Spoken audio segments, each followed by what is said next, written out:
हरे राम राम राम हरे हरे। पान्तस्मान् पुरुहूतवैरि बलवन् मातङ्गमाद्यत्कटा कुम्भोच्चादिपाटनादिकपटप्रत्येकवज्रायिता श्रीमत्कण्ठीरवास्य प्रततसुनकराधारिता रातिदूर प्रध्वस्तध्वान्तशान्तप्रवितमनसा भाविता भूरिभागैः लक्ष्मीकान्तसमन्ततो विकलयन्नवेशतुस्ते समं पश्यामुत्तमस्तु तूटदर्दोपास्तं रसो योष्टमः यद्रोषोत्करदक्षनेत्रकुटिलप्रान्तोदिताग्निस्पृहत्कद्योतोपमेष्पुलिङ्गभसिता ब्रह्मेश चक्रोत्कराः। तो आज मध्वाचार्य का स्मरण करते हुए, श्रीपाद प्रभुपाद जी का स्मरण करते हुए मध्वाचार्य के द्वारा लिखित दो नरसिम्हा स्तोत्रों को उच्चारण किया, क्योंकि संन्यास आश्रम या कोई भी आश्रम हो, पदम पदम विपदम, भौतिक जगत पद पद विपद है।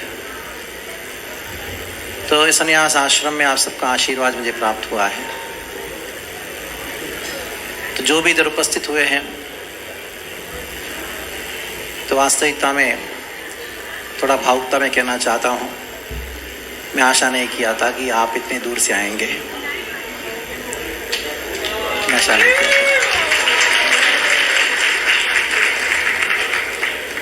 आप इधर आए और मुझे आशीर्वाद दिए।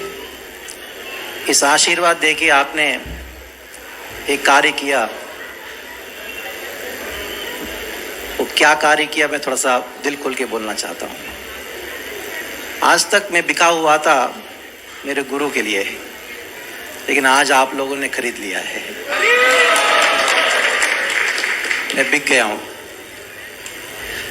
मुझे नहीं मालूम था आप मुझसे इतना प्रेम करते।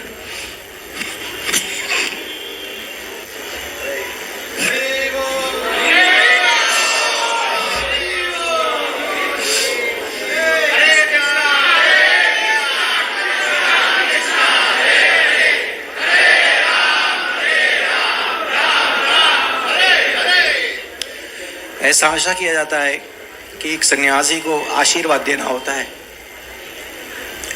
लेकिन चैतन्य महाप्रभु जब सन्यास ग्रहण किए, उन्होंने सन्यास नाम ग्रहण नहीं किया। सन्यास ग्रहण किया लेकिन नाम ग्रहण नहीं किया। चैतन्य महाप्रभु ने ब्रह्मचारी नाम ग्रहण किया, क्योंकि सन्यास ग्रहण करते ही अहंकार आता है, मैं सन्यासी हूं। तो आज चैतन्य महाप्रभु की मूड में, उनकी भावना के अनुसार उन्होंने अपना ब्रह्मचारी नाम ही रखा। चैतन्य जो है वो सन्यास दीक्षा के बाद तीर्थ होना चाहिए, या केशव भारती संप्रदाय भारती होना चाहिए। लेकिन ये प्रश्न है कि लोग पूछते हैं कि अरे चैतन्य तो भारतीय संप्रदाय के अंतर्गत एक ब्रह्मचारी नाम है। तो उसी मूड में, उसी भाव में आशीर्वाद तो कभी देने के लायक नहीं रहूंगा, इसलिए मैं दूंगा नहीं। और एक कारण भी है, क्योंकि मेरे गुरुजी श्रील गोपाल कृष्ण गोस्वामी महाराज ने मुझे देना नहीं सिखाया, लेना सिखाया है।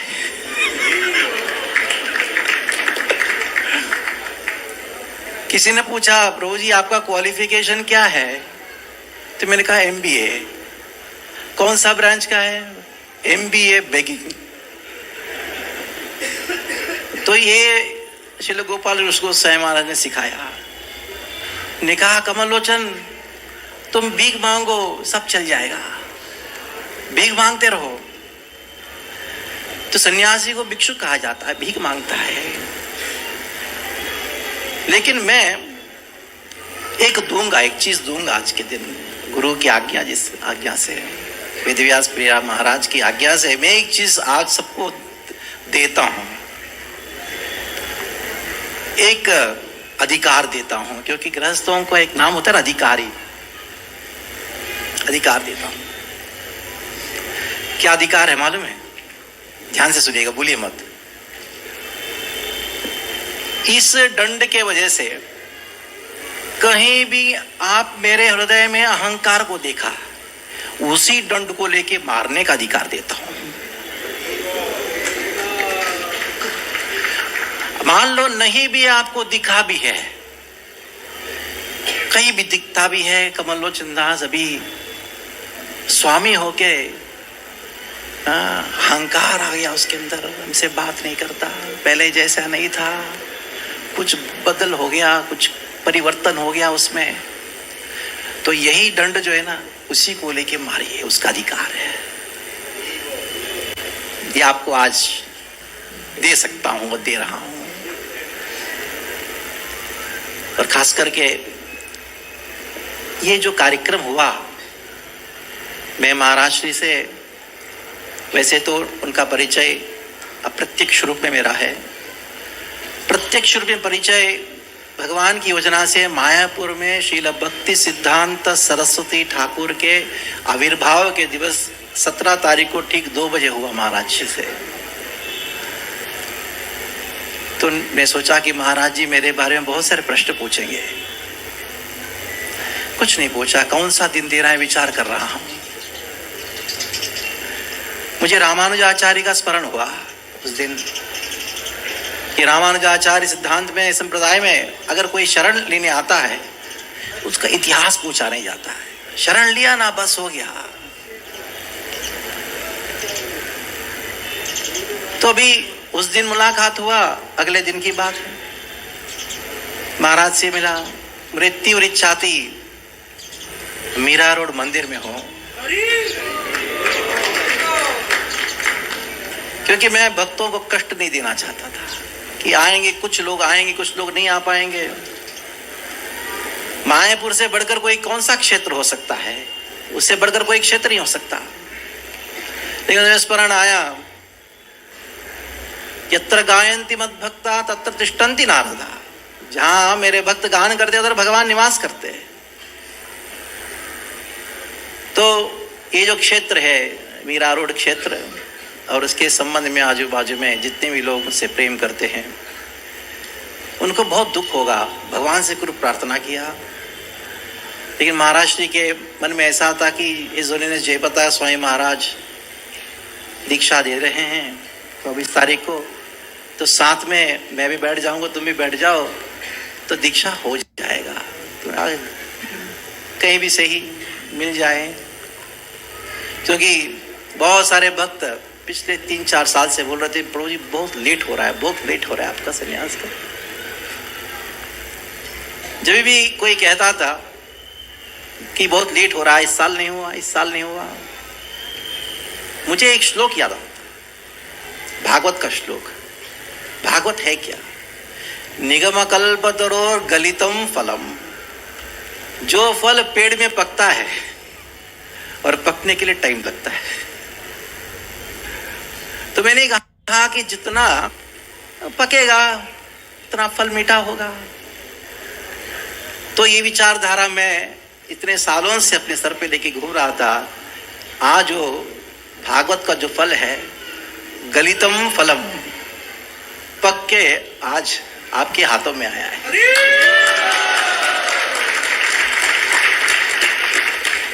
कोई शोक नहीं है, केवल आनंद है। तो मीरा रोड में ऐसा विचार था, लेकिन भगवान ने ऐसा किया कि जयपता स्वामी महाराज ने कहा कि मैं 14 तारीख को मैं दीक्षा दूंगा। कहाँ? मायापुर में। लेकिन महाराज जी को कहीं और, उनका थाईलैंड में मंदिर का उद्घाटन नहीं मंदिर का जो फाउंडेशन है, ग्राउंड ब्रेकिंग है, भूमि पूजन है, उस दिन है। तो वो नहीं रहेंगे, थाईलैंड में रहेंगे। तब महाराज जी ने मान लिया, मेरे को बहुत अनुग्रह किया। दीक्षा देने का अनुग्रह से बढ़कर मीरा रोड इधर आके आपके सामने आपकी आनंद के लिए इधर दीक्षा देना इन्होंने स्वीकार किया। ये मंदिर के इतिहास में ना भूतो ना भविष्यति है।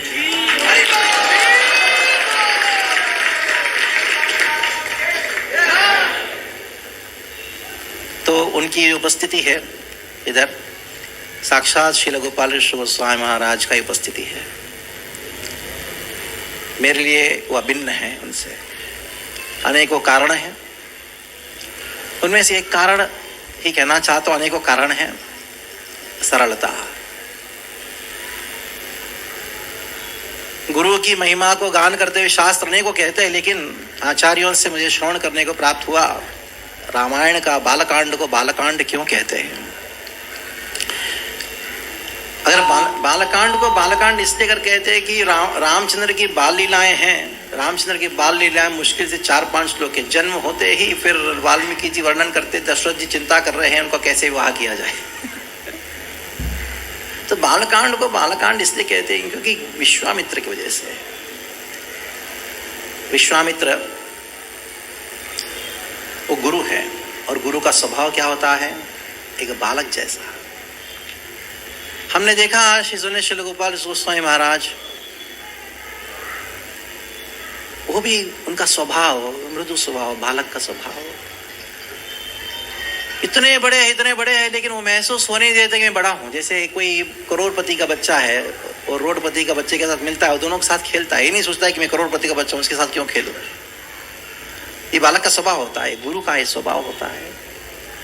तो मैंने मेरे गुरु हिजरने श्री गोपाल कृष्ण गोस्वामी ने जो पाया है, वही चीज़ जो है इधर अनुभव किया है। अनेकों बातें, मैं टोटल 11 बातें मन में रखा था, लेकिन समय का अभाव है, 2 बातें कहता हूँ। दूसरा, ये मैं नहीं जानता हूँ, लेकिन मैं अपने महाराज जी के जो शिष्य है, यानी मेरे गुरु भाई गुरु बहन हैं, उनके मुख से मैं श्रवण किया कि वो साक्षात पिता जैसे है। उनके गुरु है, लेकिन वास्तविकता में पिता जैसे है। हिजरने श्री गोपाल कृष्ण गोस्वामी महाराज जाने के बाद मुझे कोई गुरु की आवश्यकता नहीं थी, पिता की आवश्यकता थी। तो मैंने महाराज जी में पाया, तो अभी मैं बड़ा कृतार्थ अनुभव कर रहा हूँ उनसे दीक्षा लेके इस सभा को संबोधित करते हुए। इस सभा में जितने भी आए हैं, खास करके दिल्ली से बहुत भक्त आए, उनमें से अमोघ लीला प्रभु, ऋषि कुमार प्रभु, इन दोनों की उपस्थिति जो है, उन दोनों को दिल्ली से या अपने कार्य क्षेत्र से इधर आना जो है, ये श्रील गोपाल कृष्ण गोस्वामी महाराज का आने के जैसा है मेरे लिए। ये दोनों वरिष्ठ शिष्य हैं महाराज जी के, और महाराज जी के राइट हैंड है, लेफ्ट हैंड है। ऋषि कुमार प्रभु मीरा रोड से ही है, और मायापुर से खाली सेरेमनी अटेंड करने के लिए है। मैं विशेष रूप में आभार व्यक्त करना चाहता हूँ, क्योंकि आप दोनों मेरे लिए तो आज की उपस्थिति महाराज जी ने भेजा, आपको महाराज जी ने प्रेरणा दिया, ऐसा मेरी मान्यता है। और भी साथ साथ में श्रील प्रभुपाद जी के शिष्य है अमेय विलास महाराज, और महाद्युति महाराज आए थे, आशीर्वाद दिए थे, और महाराज जी तो है। उनकी उपस्थिति जो है इधर, मैं मानता हूँ साक्षात प्रभुपाद जी की उपस्थिति है। 3 श्रील प्रभुपाद जी के शिष्य इस सभा में उपस्थित है। एक क्या है, इस्कॉन बहुत बड़ा है, मैं एक तुच्छ हूँ, कुछ हो रहा है कार्यक्रम, उसमें आके उपस्थित होना वो प्रभुपाद जी की उपस्थिति के समान। और खास करके पुणे से आए, अनेक शहरों से आए, सूरत से आए, वापी से आए, अनेकों जगह से आए। खास करके जो ब्रह्मचारी हैं, उनको सबसे पहला मैसेज दिया था मैं, क्योंकि मेरे गुरुजी श्री गोपाल कृष्ण गोस्वामी की चिंता थी। एक बार कोई ब्रह्मचारी आश्रम में आता है और लाल कपड़ा पहन लेता है, उनकी बहुत चिंता थी वो छोड़ ना दे। तो मैंने स्मरण किया कि अगर ये कार्यक्रम के द्वारा जितने ब्रह्मचारी इधर उपस्थित है, भले 2 साल में हो, 3 साल में हो, 5 साल में हो, 10 साल में हो, सभी सन्यासी हो जाए।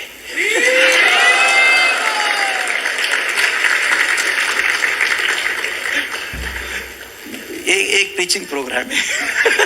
महाराज जी ने कहा प्रचारक, इसको भी प्रचार का एक माध्यम बनाया है। वैसे तो मैं हृदय से शिक्षक हूँ। अभी पिछले कुछ दिनों से किसी ने कहा एडवांस से आपको महाराज बुलाएंगे, महाराज। तो थोड़ा सा ये महाराज शब्द का अर्थ मैं कहना चाहता हूँ। वैसे ही महाराजों की जो पद्धति है वो पूरा विश्व में खत्म हो गया है, है कि नहीं? राजा महाराजा हुआ करते थे, राजा महाराजा हुआ करते थे। वो क्यों खत्म हो गया? क्योंकि वो भौतिक है, राज्य क्षणिक है, और उसका जो पदवी होता है महाराज वो भी क्षणिक होता है, उसका कोई मतलब नहीं बनता है। लेकिन वास्तविकता में जो संन्यास धर्म को स्वीकार इसलिए करते ताकि वो महाराज बने। किसका महाराज बने? कौन सा साम्राज्य का महाराज बने? वेदांत साम्राज्य का राजा बने, महाराज बने। जब आप पुकारोगे महाराज करके, मुझे याद दिलाओगे, क्या दिलाओगे? आप गौड़ीय वैष्णव वेदांत का रक्षक हो, तो इसलिए बार बार मुझे महाराज बोलना याद दिलाने के लिए। किसके लिए? क्या दिलाने के लिए? आप गौड़ीय वेदांत का रक्षक हो, हमको रक्षा करो। रक्षा करने का बल तो संप्रदाय के आचार्य देने के लिए तैयार है, इसलिए बिना मांगे देते, क्योंकि रक्षा करो। टीका का अर्थ यही होता है, रक्षा। उस श्लोक का उस तात्पर्य ऐसा देना ताकि उसका गलत व्यवहार ना हो।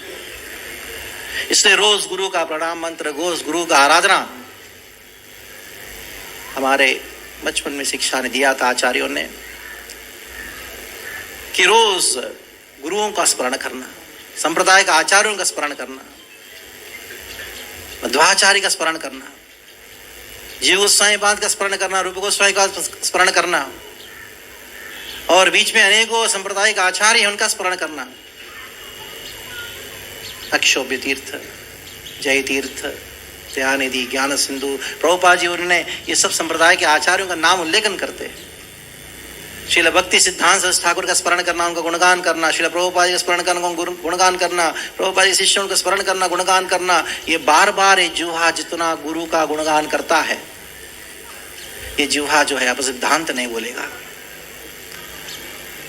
एक घटना सुना के समाप्त करना चाहता हूँ, लंबा समय बोलना नहीं है क्योंकि बहुत सुबह से प्रसाद ग्रहण नहीं किए होंगे। उसके संबंध में एक और एक घटना सुनाता हूँ क्योंकि मेरा एक व्यसन है। पता नहीं मेरे गुरुजी ने 4 नियम में 5वां नियम क्यों नहीं डाला, नो माइक। मेरा एक व्यसन है, माइक व्यसन होता है। तो वह घटना सुनाता हूँ। कौन सा घटना था?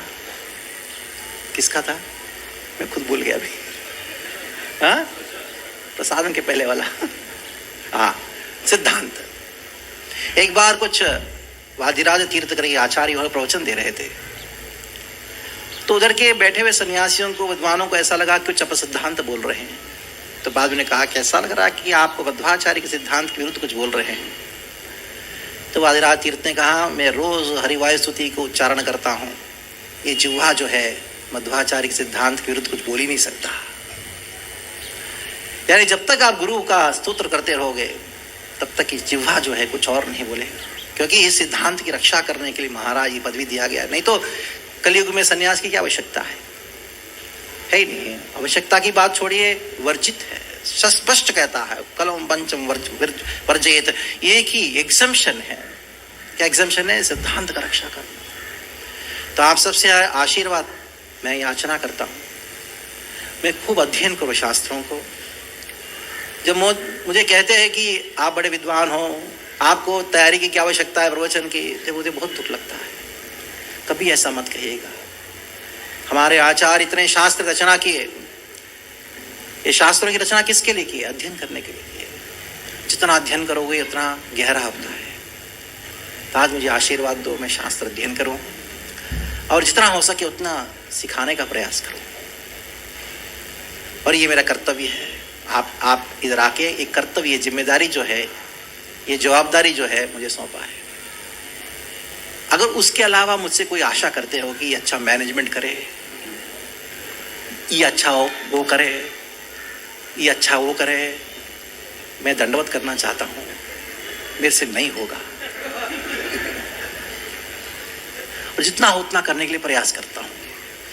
उसके लिए सिद्धांत की शिक्षा के अलावा अन्य कारणों की वजह से आज तक कोई दुखी है मेरे से, आप और आशा करोगे और दुखी ही रहोगे।